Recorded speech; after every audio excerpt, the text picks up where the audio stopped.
guys, welcome back to the channel. Hope you're good. I'm starting a new series, so bodybuilding / weight training, but with a limited amount of equipment. So if you train at a CrossFit box, you're a weightlifter or you're a powerlifter, and you only have barbells and dumbbells, but you don't have resistance machines, I'm going to show you how I incorporate bodybuilding style training in a CrossFit box that you can implement your training and explain why I do certain things in certain ways. So I hope you guys find a lot of the information useful and you can implement it into your training. Let's go. Okay guys, so we are going to start with push-ups. Now, before we even get to push-ups, make sure you guys spend at least 5 to 10 minutes doing some shoulder mobility before you start training. So have a look at my video. I'll try and put the link to my YouTube video for some of the upper body mobilities you can apply, or my Instagram video. So yeah, the aim of the push-ups is to do about 50 reps. That's right, 50. No half rep in these. I'm talking full solid reps all the way down to the floor and back up. Now just watch how my elbows are slightly closer to my body and not aligned with my delts. This puts less pressure on delts and focuses on chest.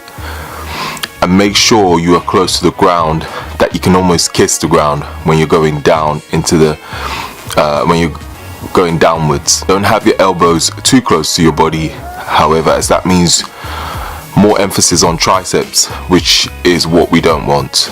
So not too close, and again not aligned too far out with your shoulders.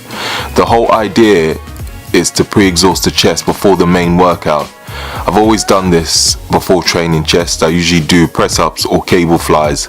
I find that it's the triceps and shoulders that fatigue before your chest, so before your chest when training. However, pre-exhausting the chest means it will fatigue equally.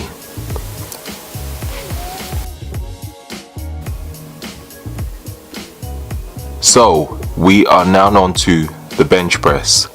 Before we start benching, I want to emphasize that this workout is all about time under tension, no ego lifting, focus on tempo, and also focus on contracting the chest every single rep. Each set the tempo changes, so make sure you don't go too heavy on weight, as you will understand why when we get to the workouts. I'll write in the description box below the exercises, sets, rest, and also the tempo. So let's begin. So with the bench press, we will be aiming to do 4 sets on the bench press, and then we will be supersetting with dumbbell incline flies. So with the first set on the bench press, we will be doing 15 reps at a 2-second eccentric tempo. What that means is when bringing the bar down towards your chest, it will take you 2 seconds. So count it out loud if you need to, or count it in your head, 1, 2, and all the way back up, as you can see in the video. And then after 15 reps, we will be supersetting with dumbbell flies with a 2-second eccentric and a 1 to 2 second squeeze off the dumbbells at the top of the movement. Again, as you can see in the video, with the dumbbell flies, we will be doing 12 reps on all 4 sets. So you'll be supersetting every time you do a bench press. Every set you will superset with the dumbbell flies. And so we're back onto the second set on the bench, and we're aiming for a 3-second tempo. The second set of the bench press and the third set, we're aiming for 12 reps at a 3-second tempo. And again, watch how slowly I'm going with the bar on the eccentric, making sure to maintain tension on the chest.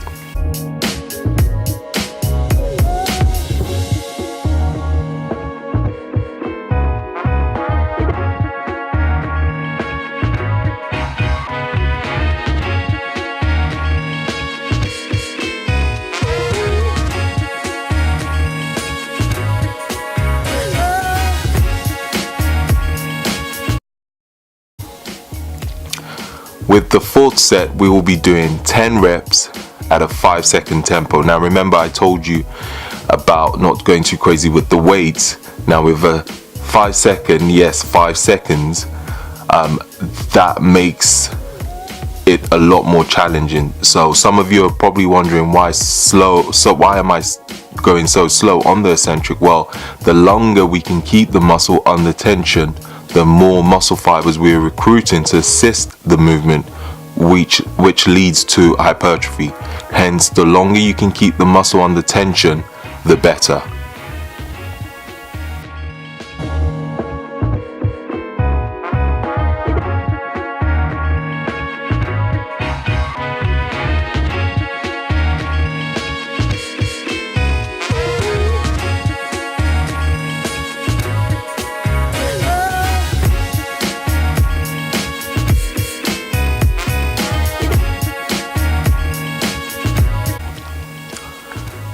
Now we're on to third exercise, which will be the pyramid dumbbell press, flat bench superset with dumbbell twist flies. I know that sounds weird, but I will explain that in the video. So we'll start with the pyramid press.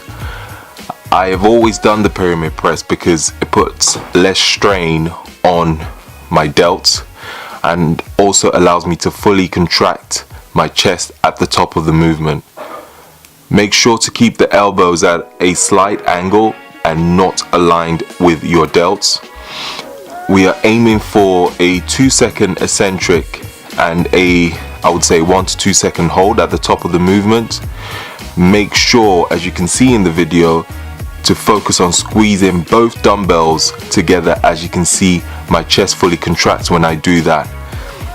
So when you come down and you go up again, squeeze the dumbbells for 2 seconds.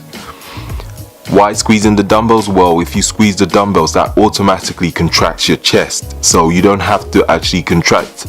Focus on your chest when you're at the top of the movement. Focus all your tension on those dumbbells, and that would, again, as you can see in the video, squeeze your chest together. Now we're on to dumbbell twist flies. The difference with these and a normal dumbbell flies are you will be twisting the ends of both dumbbells together, as you can see I'm doing in the video, and as you can see with my chest, it's fully contracted when I do that. So really squeeze the dumbbell together to get a full contraction on your chest. On both these movements, we are aiming for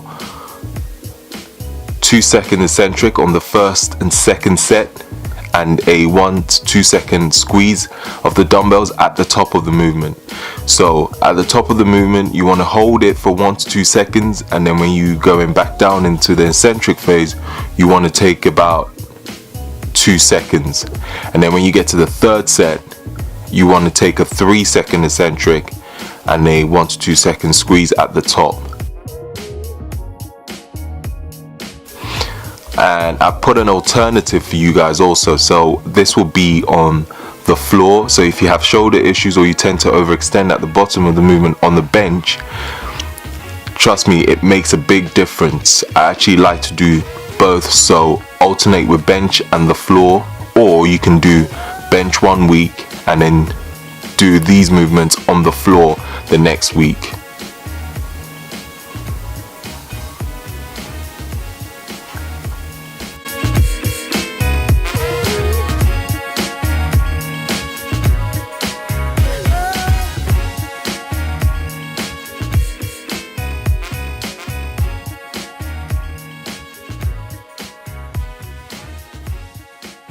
And the next exercise, we'll be doing ring press ups, supersetting with bench dumbbell close grip press. Now with the ring press ups, again, the same principles with normal press ups. Elbows, bring your elbows in close to the body but not too close, so but you don't also want it to be too wide, so it shouldn't be aligned with your shoulders.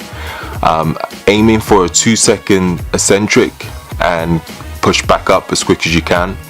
These are tough but really good for also working on stability, so expect it to feel strange at first, and you will probably shake a little bit when you start doing this, but you will get used to it eventually.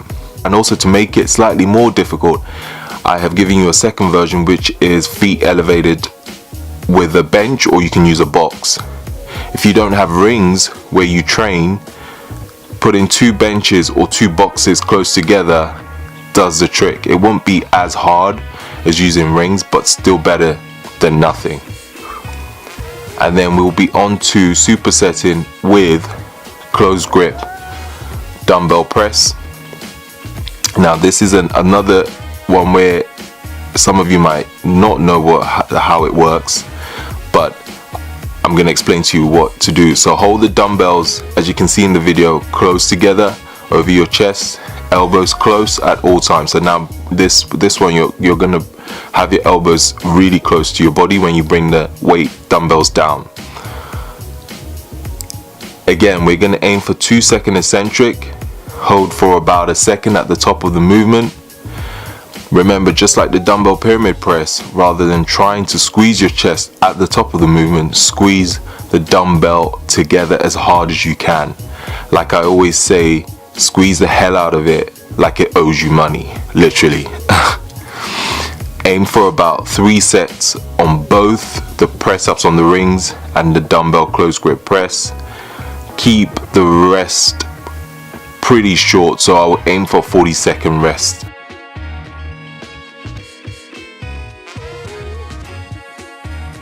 Most of these exercises I'll aim for about 45 to 60 seconds on the rest ranges as well, if I haven't put that there, if I haven't included that.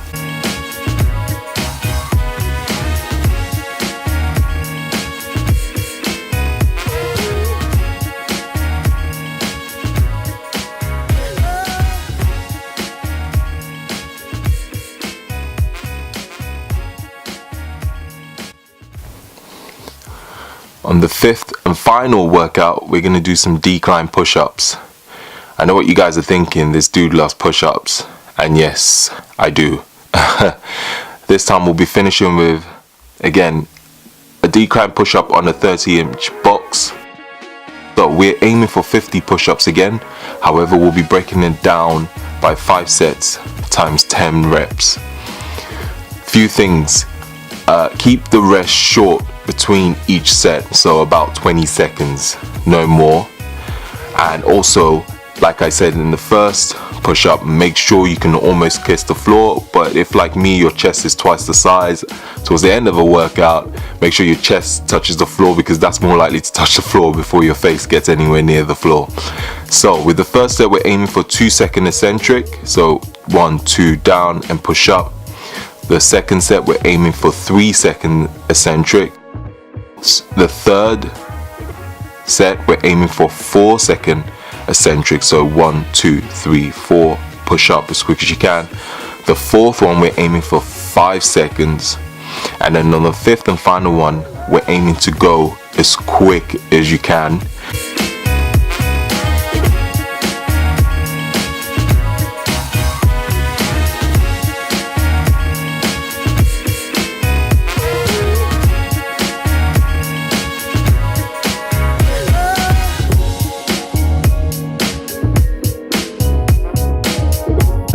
Now with this, yes, on the 5th one, you're aiming for 10 reps. However, if you can do more than 10, keep going till you literally cannot do any more. So till failure. Well, everyone, hope you found this video helpful, and hopefully you can implement this into your training. My goal is to bring you workouts that everyone from all different fitness backgrounds can do, even with limited equipment. Don't forget to please leave a thumbs up if you enjoyed the video, and leave a comment if you have any questions. Thank you for watching, and hopefully get the next training video out to you soon.